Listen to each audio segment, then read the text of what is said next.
records are now open, so let's dive in and explore some of the astrological records, kind of dive into the astrological library, so to say, and see what different kind of things that we can learn in this astrology report. It's going to be focused on the solar eclipse in Sagittarius that's coming up here pretty quick in a few days. And I just want to highlight some an idea that kind of resonated to me. It's a little bit of an abstract idea, but 1,000 mirrors of unconcealment. Say that again, 1,000 mirrors of unconcealment. And we'll come back to that, and I'll kind of elaborate a little bit more on that idea. So if we just kind of dive into this, another main topic of this report is going to be the idea of the witness or the observer. And some other aspects of this report are going to be coming full circle, and trickery, shape-shifting, the idea of death and transformation. Those two are kind of like, shape-shifting, death, and transformation are all kind of locked together in a way. And then the idea of the wild card or the fool.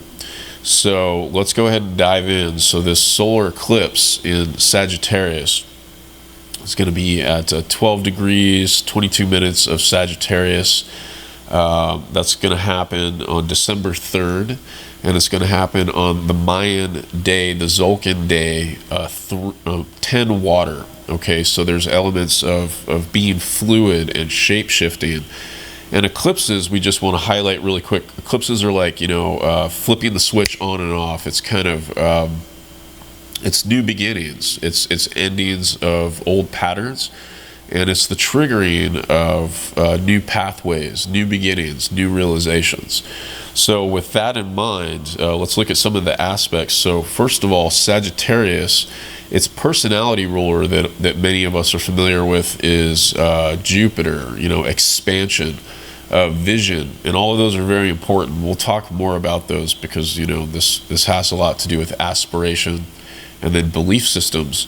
The esoteric ruler to note is Earth, which is a strange one. But the esoteric ruler of Sagittarius is Earth. And so that has a lot to do with grounding, bringing things in and grounding them. It's that connection between sky and earth and the lightning bolts, which releases tension and many times, has to connect with the lightning rod or the earth. In a lot of ways, we are like the lightning rod. We are all the lightning rod, and that lightning contains energy. Pure energy. And energy is information. So we're going to be getting new intuitive flashes of information and it's not about just getting that information and receiving it. It's about how we translate it.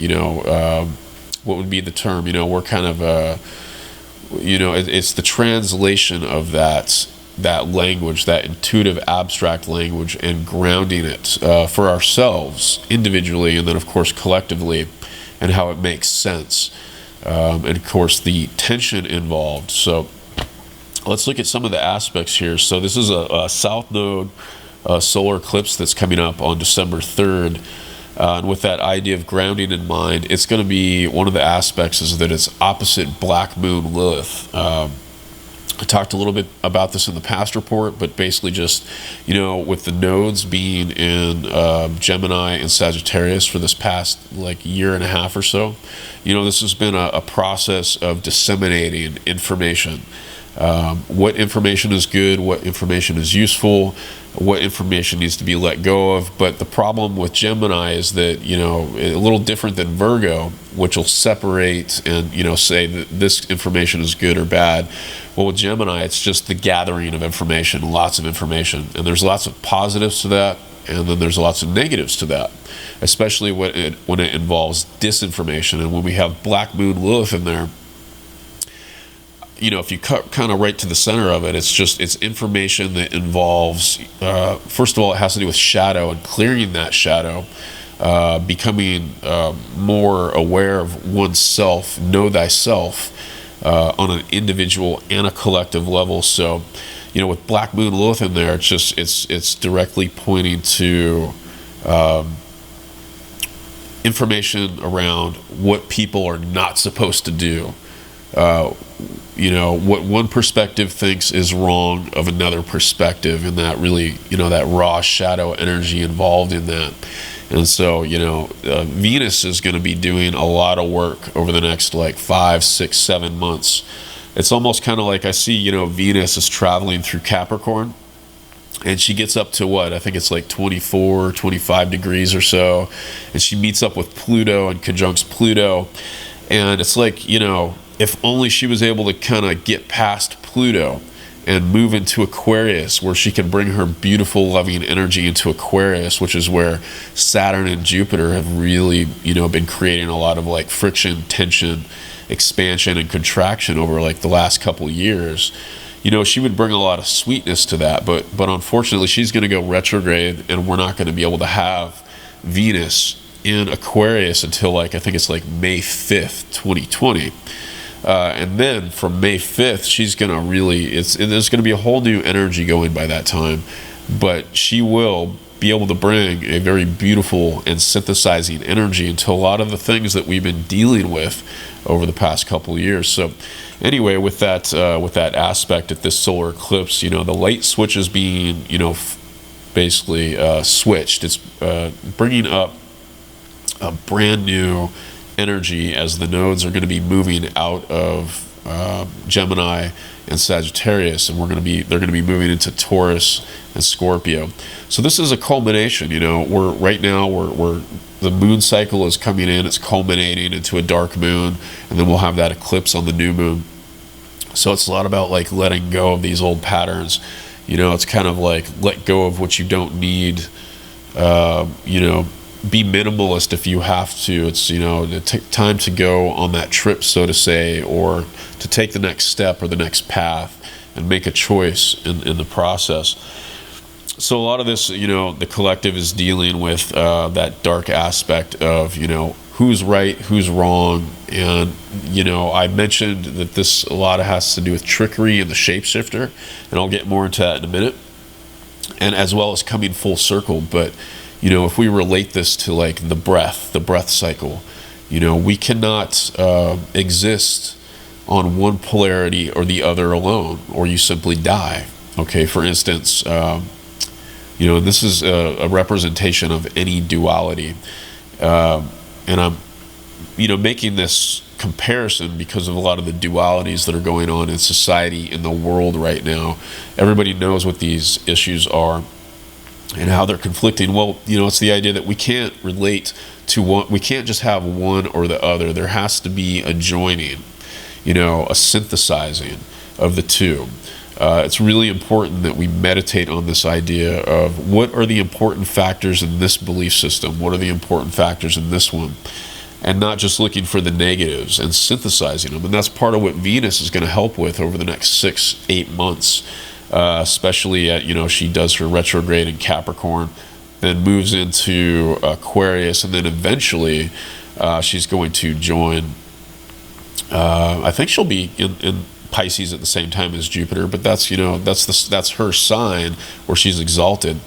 So anyway, the idea of the polarities, the in-breath and the out-breath. You can breathe in so much, and then you have to let it go. If you hold your breath, you won't make it. You have to let it go. If you hold your breath, it becomes a poison in a way. Your body's going to use up that oxygen, and it will become a poison to you. You will die. So you have to let it go. When you let it go, you have to breathe again. It's a cycle. It's a cycle that keeps going. So we don't want to get stuck in either one. We don't want to have that fear that holds us in either one. You associate a lot of times fear, the idea don't hold your breath, or people hold their breath when they're afraid, kind of thing. And that's kind of what we don't want to do. We want to keep that cycle going. Maybe I kind of lost a little bit in this tangent here, but that's that idea with Black Moon Lilith. We have to sit in the point of the pendulum of that breath. When it comes to the out breath, the out breath, the exhaling, the letting go, it's like sitting in that, be in that. Don't deny the aspects of that. If I'm making sense here, a lot of times we go through struggles, as you know, many of us are going through right now, and we hold our breath. We get stuck in it. We get stuck in the negative aspects. Don't hold your breath. Don't get stuck in it. Keep going. You know, breathe the next breath. You know, don't be so sure that the moment that you're in where things aren't going the way you want them to is the moment that's just going to stay like that all the time, and it's not. You know, we're going to keep developing and moving forward, so you got to kind of keep that pendulum swinging and find your center in the middle of it. That's kind of the idea. The pendulum will always keep swinging. The in-breath and the out-breath, the cycles will always continue. But the closer that you come to surpassing being locked in those cycles, to transcend that, you come to a higher center. So let's move forward here. I'm getting stuck in aspects. So this December 3rd eclipse, Sagittarius eclipse, is also square to Neptune. So there's a lot of Neptune energy going on. Mars at this particular time in Scorpio is trine to Neptune in Pisces. Venus in Capricorn is sextile to Neptune. So there's a lot of Martian and Neptune energy.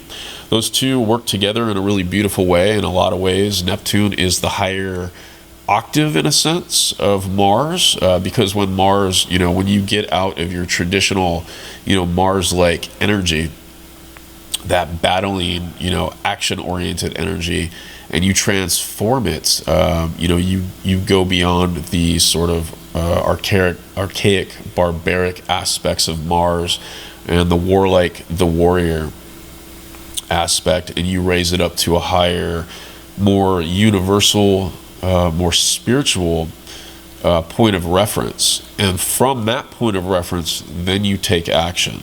Then you move forward into the world. So there's a really beautiful potential right now to go to that higher octave, which is Neptune. Speaking of that, you know, Neptune, that's a great possibility that can happen right now. But a lower quality aspect that people can kind of like lose direction with Neptune. You know, I can see that trine between Mars and Neptune is kind of being like, you know, it's like full steam ahead kind of thing, you know, charge ahead, but in what direction? Or maybe you're going in a direction that you don't even know. And so, you know, people can get kind of like lost in some of this energy. And that's part of this eclipse energy, is like working through that. You know, with this eclipse square to Neptune, it's the challenges of working through the fog, you know, working through the unknown. You know, the fog is beautiful, yet it can obscure vision. You know, it can bring us a sense of calmness and quiet, yet it can bring a sense of confusion. You know, are you really actually headed in the direction you're wanting to go? You know, it's like, do you think you're headed east, but you're actually headed north, you know? So it's kind of navigating that. This is very navigating energy. And so part of that comes back to, you know, being the fact that this eclipse is on the Mayan day 10 water. It's all about being fluid, being the shapeshifter, being an agent of change instead of being affected or being a victim of change, right? So you want to be that agent of change and transformation. So it's, you know, being fluid. You know, it's like the more fluid you can be, the more opportunities you have in any given moment. So that's really important. This Venus sextile Neptune, that's bringing in a lot of beautiful potential. You know, maybe it's a time to really work on art. Maybe it's a time to reinforce something beautiful about a relationship that you're in. You know, maybe it's a time to dream new ideas on how you can make money or start new businesses. Being that this eclipse is sort of a flipping of a switch, it's a new beginning that's being set forth. I wanted to bring in the idea that the pen is mightier than the sword. You know, we have that Mars trine Neptune. And, you know, that's kind of an old sentence to bring up, but in a lot of ways it's so true. If we look at Mars, you know, that would be talking about the personality aspect of Mars, the sword, to charge, to make war, to cut, to kill. And if we look at Neptune being the higher octave, it's like the pen, it's the creativity, it has to do with ideas and ideations. You know, you get an idea, you write it down. So this can be a great time to not let those ideas slip by you. So if you get creative ideas, if you get genius ideas, you know, have a pen and a paper handy and ready. Write it down, because the chances are that if you don't, you're going to forget it. And so you can kind of go with the rule that if you don't write it down, either you're probably going to forget it, or you just have to accept the fact that was probably not really good of an idea. So just let it go and just kind of move on. But try to catch those ideas right now. It's really important.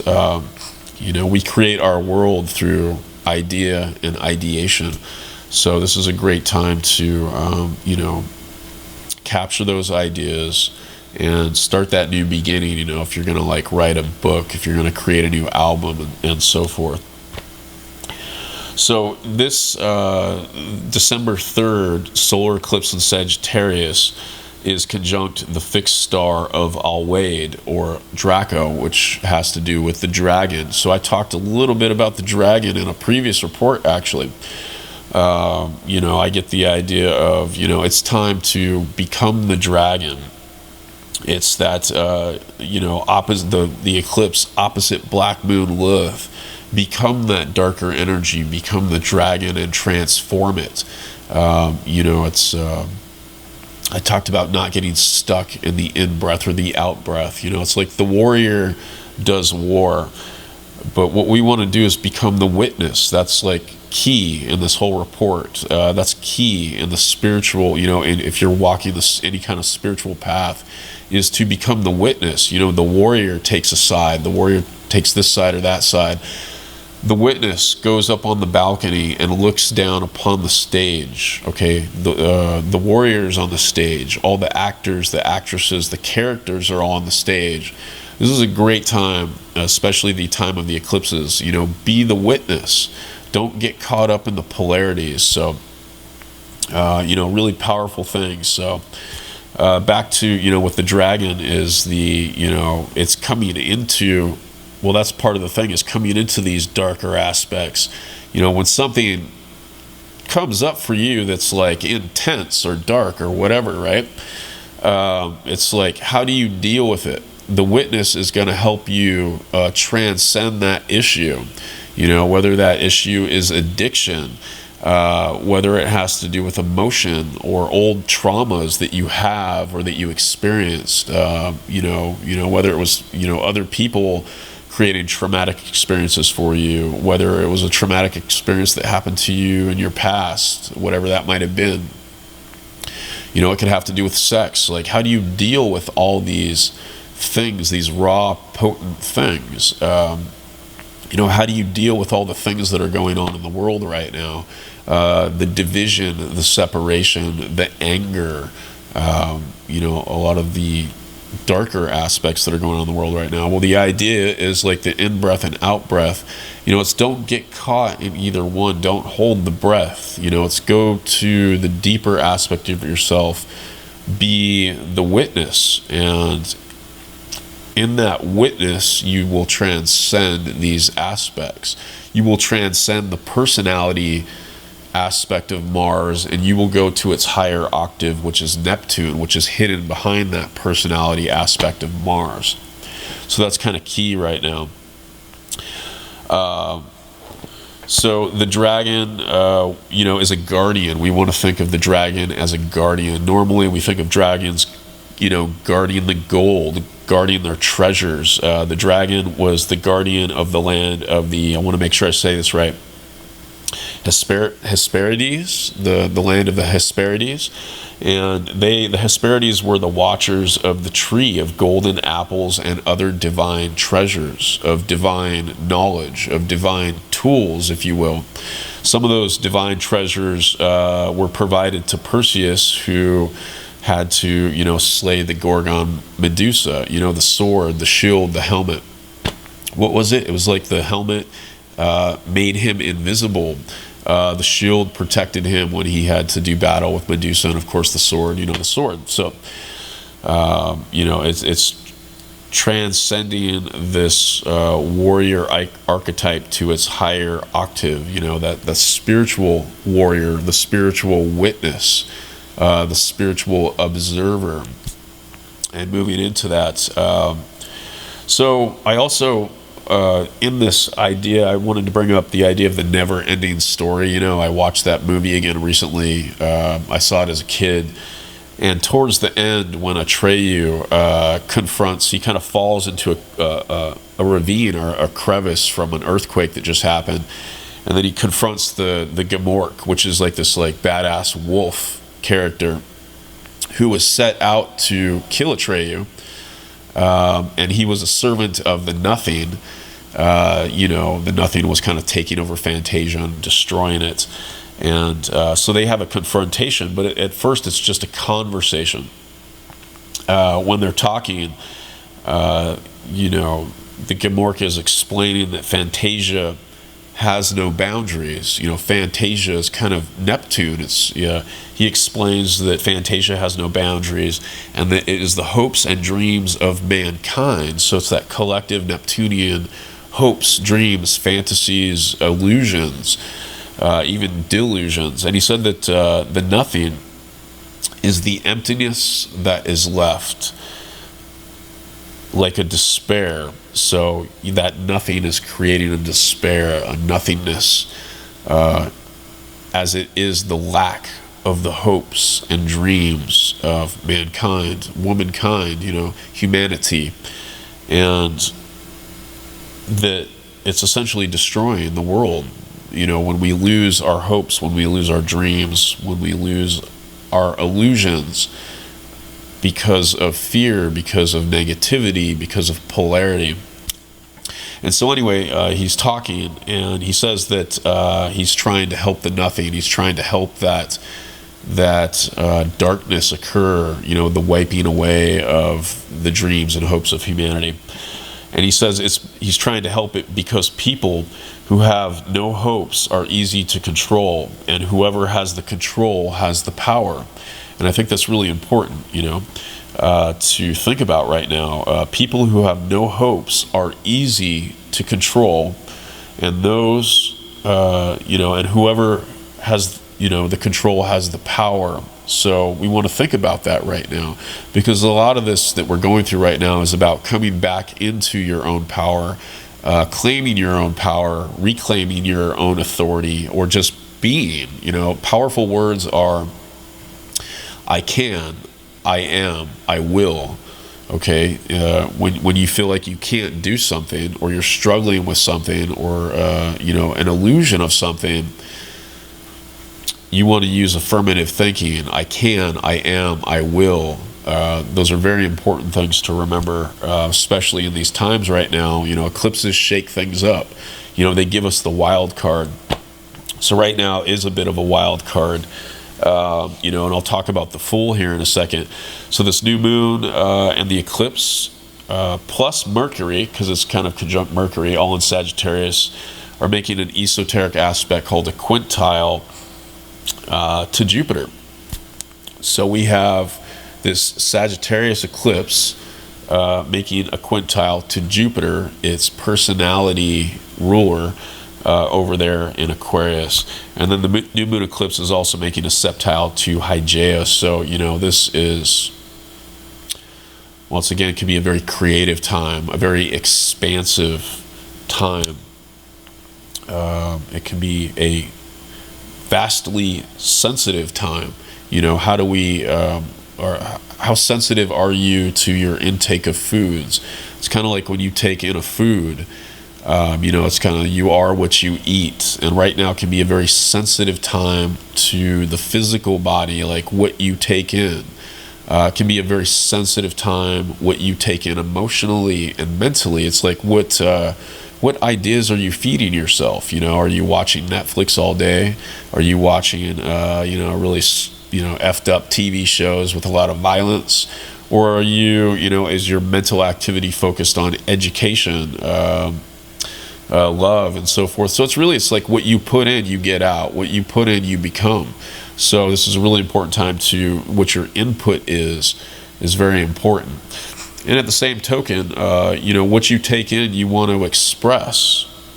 And that's part of the problem with people who take in too much negative, is they're feeding themselves a lot of negative emotion, a lot of negative mental activity. And even on the physical level, it creates a lot of negativity in the physical body. And then what happens is there's natural expression. And part of what's going on in the collective world right now is it's that output of, the unconscious taking in of too much negative and not being aware of more loving, higher aspects. So right now is a great time to be more conscious and intentional of what you're bringing in, so that you can consciously express that outward in a positive way. And then with Hygeia in there, sextile to Hygeia, there's going to be a lot of really foreign, alien-like, sudden insights into health, as Hygeia has to do with health. The world of pharmacy, the world of, the medical world, all different kinds of, approaches to medicine and the medical. So there's going to be deep insights into a lot of things medical, insights that people may not want to see, and in other perspectives, insights that people may really want to see. So we'll see what happens with that. And this eclipse energy lasts, at its greatest amount for like about a 6-month period. So this all applies to not only the next month or 2 months, but the next 6 months, as it kind of unfolds. So moving on, December 6th coming up. I'll highlight the Mayan 13-day period that we're in just a second. But on December 6th, it'll be the culmination of this 13-day period of flower or sun that we're in right now. And that'll be on the Mayan day 13 grass or road. And on December 6th, on that 13 grass or road day, Mars in Scorpio makes a sextile to Pluto. So it's more of that Martian energy, and that kind of shows that this is a super powerful time to transform the lower aspects of Mars, the masculine, that warrior, to that higher witness energy. Be the witness. That's what, if you take anything out of this report, is be the witness. Anytime you have intense moments come in, just remind yourself, it's like, put a sticky note in your mind and just write witness on it and look at that sticky note in your mind and be like, that's right. Take a step back, take a breath in, release the breath, breathe, remember to breathe. And what options do you have besides the immediate negative or emotional options that you might feel like you feel like you might be narrowed down to in that moment? So, turn limitation into expansion. That's that quintile to Jupiter. Okay, so on that day, December 6th, the moon will be in Capricorn. So, very practical kind of energy. Once again, grounding. It's an opportunity to ground these new perspectives that we find when we go into that witness observer territory. All right, so this whole period that we're in right now for the Mayan is the Mayan 13-day period of sun, or Xochitl. Xochitl means flower, or it's Ahau. And if you look at the glyph, I'll try to put the glyph up here. A lot of times it's, besides being a flower, it's basically a face. And the mouth is kind of wide open and kind of an O shape. And it kind of gives you that feeling of like, oh shit. And that the oh shit is kind of like the energy of like, I don't know about any of you, but if you've ever taken a hallucinogenic drug like mushrooms or acid, it kind of brings up that at some point, that like, oh shit, you look at the clock and there's like nothing you can really do about this strange reality that you're in for another 10 hours, kind of oh shit. Or it's kind of the oh shit of like shock and surprise. Or, it can even be the face of, wow, I just found out I was tricked by something. It's the discovery of like, whoa, how could I have ever thought that could have happened? So it's that kind of energy. It's the jokester, it's, the jester. It's the Fool, and it comes with the idea of sacred trickery. Okay, it's the sacred Fool. Coyote, the trickster, Cocopelli. I even think of Eris in a lot of ways. Eris, a lot of people think of Eris as just the, sister of Mars, the goddess of war, the female death warrior, whatever. But I see a lot of elements of trickery. She, the story of, it's Troy, and, she tricked the three goddesses. And I say it's trickery because she didn't actually directly force them into anything. She simply presented an idea. She, wasn't invited to the party, to the marriage with all these other gods and goddesses. So she took a golden apple, and as I mentioned, back when we talked about Draco, or the dragon, the guardian of, or the protector of the trees of the golden apples, she took that golden apple and she threw it into the party, and on that apple was inscribed the words, I think it was for the most beautiful of all, or something like that, for the fairest of them all, of all the goddesses. And so what that did was that created competition. It triggered a competition between the goddesses on who was the most lovely, the most beautiful, the most powerful, which is kind of ironic, because when you think of God or goddesses, that automatically tells us that they would be quite a ways beyond something as silly as competition over who was the most beautiful. So, that's something to think about with that story. But the angle here that I'm talking about is, the idea of trickery.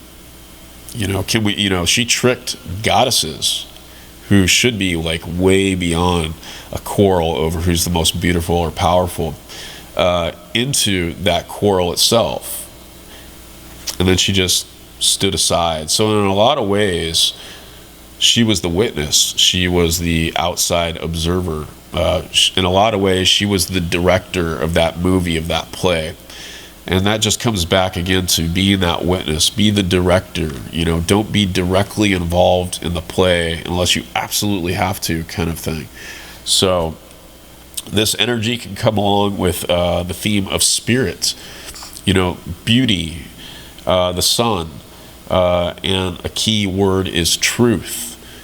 Trickery sometimes shows us that truth is multifaceted. And that brings me back to what I mentioned at the beginning of this report. It's the sentence or the idea, 1,000 mirrors of unconcealment. And so my suggestion to you is, if you try a meditation sometime during this time, over the next couple weeks, get yourself in a real deep meditation to a point where you become quiet internally. And then imagine yourself surround in the center of a vast circle of 1,000 mirrors, and just simply contemplate that as you are in the center. See yourself as the witness, and then see 1,000 mirrors all in a circle, in a circle around you, and meditate on the idea, of what each of those mirrors represents, how they can kind of reflect something, a different angle to you, if you kind of will. A lot of times I think that we identify with one mirror, in a sense, with one version of who we think we are. And then that mirror reflects back to us, this is the world that you live in. So this idea is to try to see the world, to see oneself in as many different mirrors as you can. If that makes any sense at all. It may not. I'm speaking a little abstractly, of course, because this has to do with meditation. But in a lot of ways, it's the challenge of not getting too identified or stuck with one particular mirror of ourselves. So moving on from that, this can have to do with ego. That's kind of what I'm talking about, and personality.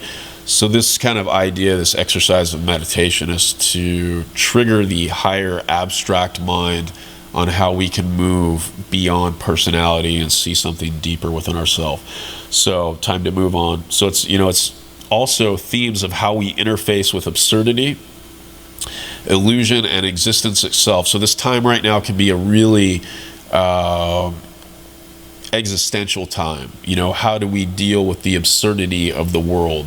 How do we find purpose and meaning on how we move forward, especially when a lot of things that gave us meaning in the world, you know, are being taken away.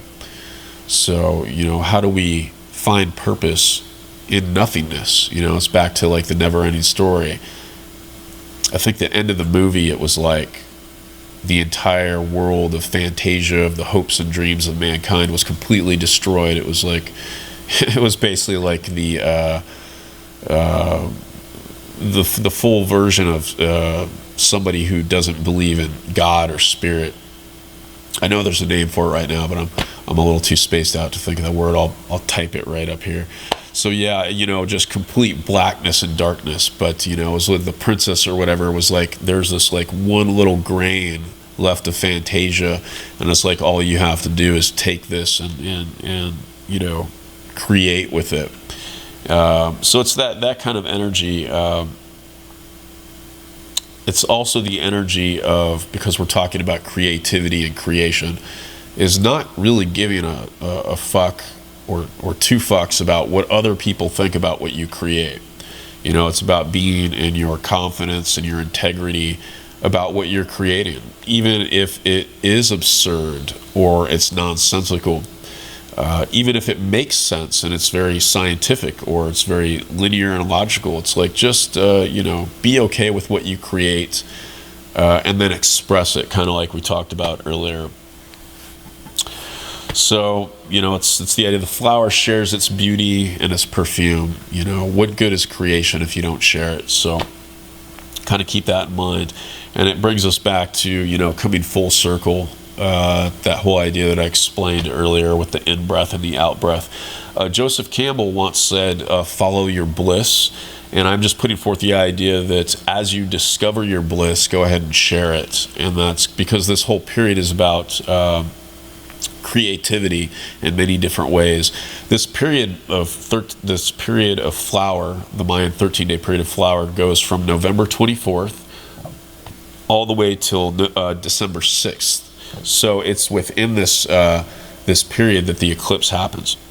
And let's see here. So it's the idea of keeping things moving and distributing and circulating, not getting stuck, you know, sharing your bliss. And it's a little bit of the idea of Prometheus, the thief of fire, but on a higher and a more spiritual aspect. It's like that theft of fire, that theft of ideation from the higher realms, and grounding it. You know, I said the esoteric ruler of Sagittarius is Earth. So catch those ideas and ground them. The idea of the trickster is, with the trickster, there's, you know, with the trickster, nothing should be treated as sacred because all things are sacred. So it comes with the idea of paradox, ambiguity, plurality, and the anomalous. And it's with the trickster that no borders, no systems, no cultures, no religions, no beliefs are sacrosanct. So none can escape the influence in the realm of the trickster, that Eris energy.